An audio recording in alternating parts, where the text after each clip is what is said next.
യേശുവിലേറ്റവും പ്രിയമുള്ള സഹോദരി സഹോദരന്മാരെ, ഇന്ന് ദുഃഖവെള്ളിയാണ്. ദുഃഖവെള്ളിയുടെ ചില ചെറിയ ചിന്തകൾ മാത്രം അച്ഛൻ നിങ്ങളുമായി പങ്കുവയ്ക്കുകയാണ്.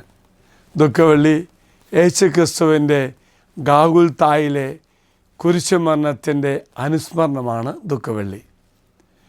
മനുഷ്യരാശിയുടെ പാപങ്ങൾക്ക് വേണ്ടിയുള്ള അനിവാര്യവും സ്വമേധയുമായ ത്യാഗമാണിതെന്ന് ദൈവത്തിനും മനുഷ്യർക്കും ഇടയിലുള്ള തകർന്ന ബന്ധം പുനഃസ്ഥാപിക്കുന്നു. പുനരുദ്ധാന വിജയത്തിന് വേദിയൊരുക്കുന്നു. ഇത്രയൊക്കെയാണ് പ്രിയമുള്ളവരെ. ഒന്നുകൂടെ അച്ഛൻ പറയാം. അതായത് പ്രിയമുള്ളവരെ, ഗാഗുൽത്തായിലെ കുരിശുമരണത്തിൻ്റെ അനുസ്മരണത്തിൻ്റെ ഓർമ്മയാണ് ദുഃഖവെള്ളി.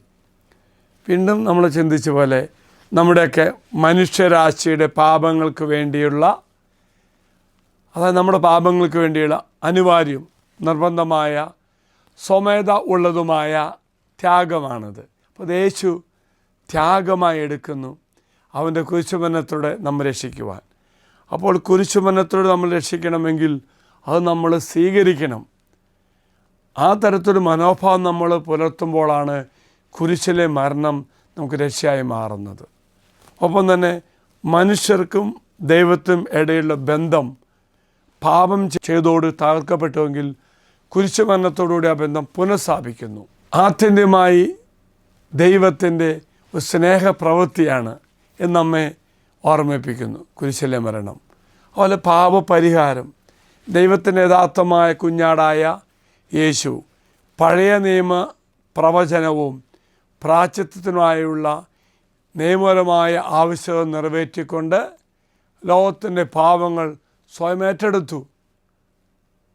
അതുപോലെ യേശുവിൻ്റെ കുരിശെന്ന് പറയുന്നത് ദൈവസ്നേഹത്തിൻ്റെ പ്രകടനമാണ്.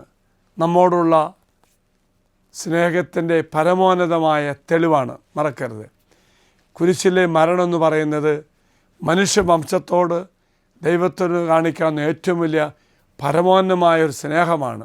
മനുഷ്യരാശിയുടെ നമ്മുടെ രക്ഷയ്ക്ക് വേണ്ടി സ്വമേധയാ തൻ്റെ ജീവൻ നൽകി. അപ്പോൾ ത്യാഗത്തോടെ വിജയം നേടി. പരാജയത്തെ ദിവസമായി പ്രത്യക്ഷപ്പെടുമ്പോഴും ഇത് നല്ല വെള്ളിയെന്നാണ് പറയുന്നത്. എന്താണ് കാരണം?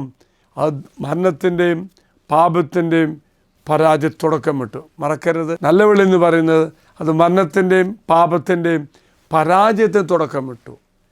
ഈസ്റ്റർ ഞായറാഴ്ച പുനരുദ്ധാന പ്രത്യാശയിലേക്ക് നാം നയിക്കുകയും ചെയ്തു. ഒപ്പം തന്നെ അനുരഞ്ജനത്തിൻ്റെ വലിയ ചിന്തയാണ് ദുഃഖവെള്ളി നമുക്ക് തരുന്നത്. യേശുക്രിസ്തുവിൻ്റെ മരണം മനുഷ്യരാശിക്കും ദൈവത്തിനുമിടയിൽ സമാധാനവും അനുരഞ്ജനവും നൽകുന്ന ഒന്നായി മാറി. ഓർക്കുക, ദുഃഖവെള്ളി എന്ന് പറയുന്നത് ആഘോഷത്തേക്കാൾ ആഴത്തിലുള്ള ധ്യാനത്തിൻ്റെയും വിലാപത്തിൻ്റെയും ഉപവാസത്തിൻ്റെ ദിവസമാണ്.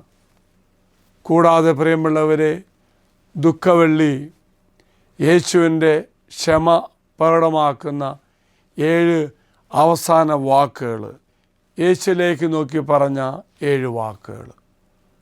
എങ്കിൽ ഈ ചിന്തകൾ വെച്ചുകൊണ്ട് ഈ ദുഃഖവെള്ളി ധ്യാനാത്മയെ കൊണ്ടുപോകുവാൻ നമ്മുടെ ജീവിതത്തെ സഹായിക്കട്ടെ എന്ന് പ്രത്യേകം പ്രാർത്ഥിക്കുന്നു.